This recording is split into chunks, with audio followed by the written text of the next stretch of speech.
வணக்கம். இன்றைய முக்கிய செய்திகள். பழனி முருகன் சுவாமி கோவிலில் தைப்பூச திருவிழாவை ஒட்டி இன்று காலை கொடியேற்றப்பட்டது. குடியரசு தின விழா ஒத்திகை நிகழ்வு காரணமாக சென்னை கடற்கரை காமராஜர் சாலையில் 4 நாட்கள் போக்குவரத்து மாற்றம் செய்யப்படுவதாக போக்குவரத்து காவல்துறை அறிவித்துள்ளது. பல்லாவரம் மேம்பாலத்தை இருவழியாக மாற்றம் செய்ய நடவடிக்கை எடுக்கப்பட உள்ளதாக தகவல் வெளியாகியுள்ளது. அதிமுக பொதுக்குழு தீர்மானங்களுக்கு எதிராக OPS அவர்கள் தொடர்ந்த வழக்கு இன்று விசாரணைக்கு வர உள்ளதாக தெரிவிக்கப்பட்டுள்ளது. ஸ்டார்ட் அப் நிறுவனங்களின் செயல்திறனில் தமிழ்நாடு முதலிடம் பிடித்ததற்கு முதலமைச்சர் மு க ஸ்டாலின் அவர்கள் வாழ்த்துக்கள் தெரிவித்துள்ளார்.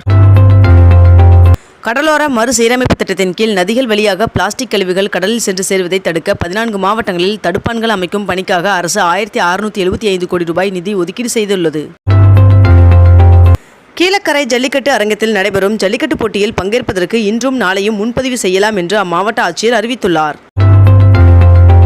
தமிழ்நாட்டிற்கு இன்று வருகை தரும் பிரதமர் நரேந்திர மோடி அவர்கள் கோலோ விளையாட்டுப் போட்டிகளை தொடங்கி வைப்பதுடன் புதுப்பிக்கப்பட்ட டிடி பொதிகை சேனலை டிடி தமிழ் என்ற பெயரில் தொடங்கி வைக்கிறார்.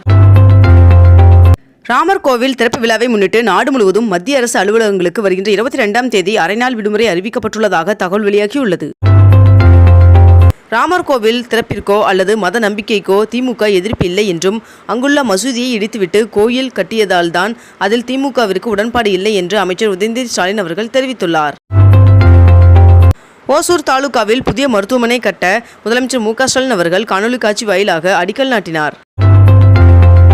ஆந்திர மாநிலம் விஜயவாடாவில் அமைந்துள்ள உலகின் மிகப்பெரிய அம்பேத்கர் சிலை இன்று திறக்கப்பட உள்ளது. இன்றும் நாளையும் தென் மாவட்டங்களில் ஒரு சில இடங்களில் லேசான மழை பெய்ய வாய்ப்புள்ளதாக வானிலை மையம் தெரிவித்துள்ளது. பிரதமர் நரேந்திர மோடி அவர்களின் வருகையொட்டி ராமேஸ்வரம் தீவு பகுதியில் நாளை மற்றும் நாளை மறுநாள் ஆகிய 2 நாட்கள் மீனவர்கள் யாரும் மீன்பிடிக்க கடலுக்கு செல்ல வேண்டாம் என்று மீன்வளத்துறை அறிவித்துள்ளது. இன்று சென்னைக்கு வருகை தர உள்ள பிரதமர் நரேந்திர மோடி அவர்கள் தமிழக பாஜக தலைவர் அண்ணாமலை அவர்களையும் மத்திய இணையமைச்சர் எல் முருகன் ஆகியோரை நேரில் சந்திக்க உள்ளார். தை கிருத்திகையை முன்னிட்டு திருப்போரூரில் முருகப்பெருமான் சுவாமியின் அறுபடை வீடுகளை போற்றும் விழா நடைபெற உள்ளது என்று அமைச்சர் சேகர்பாபு அவர்கள் தெரிவித்துள்ளார். தமிழ்நாடு காங்கிரஸ் கமிட்டியை சேர்ந்த 31 பேர் கொண்ட குழுவை காங்கிரஸ் தேசிய தலைமை அறிவித்துள்ளது.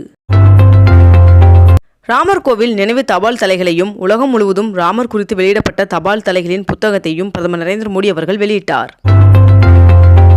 தேமுதிக தலைவரும் நடிகருமான கேப்டன் விஜயகாந்த் அவர்களின் நினைவிடத்தில் படத்திறப்பு நினைவேந்தல் நிகழ்ச்சி வருகின்ற ஜனவரி 24ஆம் தேதி நடைபெற உள்ளதாக அறிவிக்கப்பட்டுள்ளது. பிரதமர் நரேந்திர மோடி அவர்கள் இன்று தமிழகம் வருவதையொட்டி சென்னையில் 5 அடுக்கு பாதுகாப்பிற்கு ஏற்பாடு செய்யப்பட்டுள்ளது. மேலும் இன்று சென்னையில் மேற்கண்ட இந்த பகுதிகளில் போக்குவரத்து மாற்றம் செய்யப்பட்டுள்ளது. வருகின்ற 31ஆம் தேதி வரை சார்பதிவாளர் அலுவலகங்களில் கூடுதல் டோக்கன்கள் வழங்க உத்தரவிடப்பட்டுள்ளது. இனி ஆதார் அட்டையை பிறப்புச் சான்றிதழ் ஆவணமாக ஏற்றுக்கொள்ள முடியாது என்று EPFO அறிவித்துள்ளதாக தகவல் வெளியாகியுள்ளது. தமிழ்நாட்டிற்கு கர்நாடகா வினாடிக்கு 1000 கனஅடி நீர் திறந்துவிட காவிரி நீர் ஒழுங்காற்றுக்குழு பரிந்துரைக்கப்பட்டுள்ளது. தமிழகத்தில் இன்று முதல் வருகிற 31ஆம் தேதி வரை நடைபெறும் கோலோ இந்திய போட்டிகளை காண விரும்பும் பொதுமக்கள் மேற்கண்ட இந்த செயலி அல்லது இணையதளத்தில் பதிவு செய்து போட்டிக்கான அனுமதி சீட்டை பதிவிறக்கம் செய்து கொள்ளலாம் என்று அறிவிக்கப்பட்டுள்ளது. திமுக இளைஞரணி 2வது மாநாட்டின் சுடர் ஓட்டத்தை இளைஞரணி செயலாளரும் அமைச்சருமான உதயநிதி ஸ்டாலின் அவர்கள் தொடங்கி வைத்துள்ளார். சென்னையில் இன்று 22 கேரட் ஆபண தங்கத்தின் விலை சவரனுக்கு 240 ரூபாய் உயர்ந்து ஒரு சவரன் 46,480 ரூபாய்க்கு விற்பனையாகிறது.